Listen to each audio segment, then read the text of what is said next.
Prajem krásne, dobré ránko, milé ženy. A nádherný čas ďalšej časti kola roku, jesennej rovnodennosti.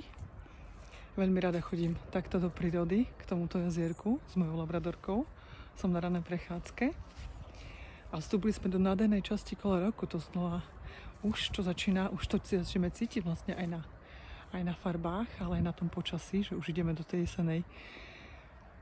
jesenného času, keď vlastne už aj stromy pomaličky začínajú prepúšťať čo im neslúži, a to je presne ten čas, milé ženy, aby sme začali rozmýšľať nad tým, že čo už nám v terajšom živote neslúži, aby sme sa nad tým zamysleli a pomaličky to začali prepúšťať, áno, s láskou a zasadzovať si vlastne ako keby nové semienka nových vecí, ktoré vlastne nám patria. Takže je to nádherný čas vlastne aj jinovej energie, našej krásnej ženskej temnej energie, ktorá nás vlastne dáva do spomalenia, do času, keď máme ísť do seba, nacítiť sa a krásne spomaľovať.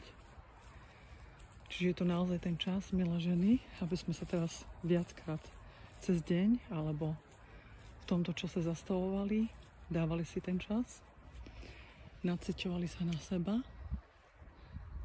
spočinuli alebo prepálili sa s prírodou, lebo tá je vlastne súčasť nás a bez nej my bohužiaľ nemôžeme existovať. Krásne sa spomalujme, naciťujme, choďme do seba a prežívajme tento prítomný okamih, ten nádherný. Rozmýšľajte nad tým, že čo chceme zo svojho života prepustiť, čo nám už neslúži. A jedným z elementov jinovej energie je aj voda. A lepšie by bola taká tečúca vodička, lebo tam môžete takisto s láskou prepúšťať veci a nechať ich ísť, plynúť. Ale môže to byť aj jazierko, aj rybníček, čiže tá vás vlastne ukľudňuje. Ja veľakrát aj vonku cvičím, alebo proste prechádzam sa a som blízko tej vody, lebo tá ma vlastne spomaľuje. Tá mi dáva vlastne ten taký kľud, pokoj. A nielen voda, mne veľmi pomáha, a to vám dám v ďalšom, možno videjko alebo fotečkách, yin yoga. Yin yoga je úplne úžasná v tom, že vás opäť spomaluje, ale takisto tam pracujete s určitými asánmi a v určitých polohách ste niekoľko minút, musíte zotrvať a doslovne si ako keby cvičíte svoju komfortnú zónu.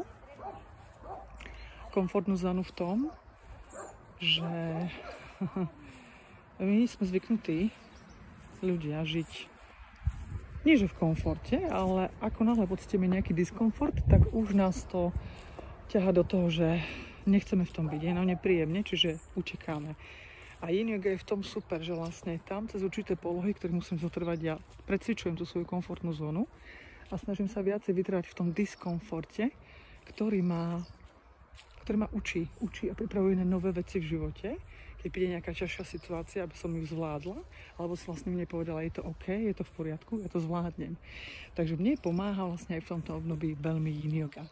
Takže prajem vám nádherný jesenný čas, nádhernú jesennú rovnodennosť, spomalenie, kľud, pokoj a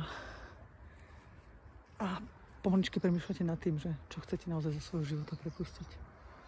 Majte sa krásne, nádherný deň.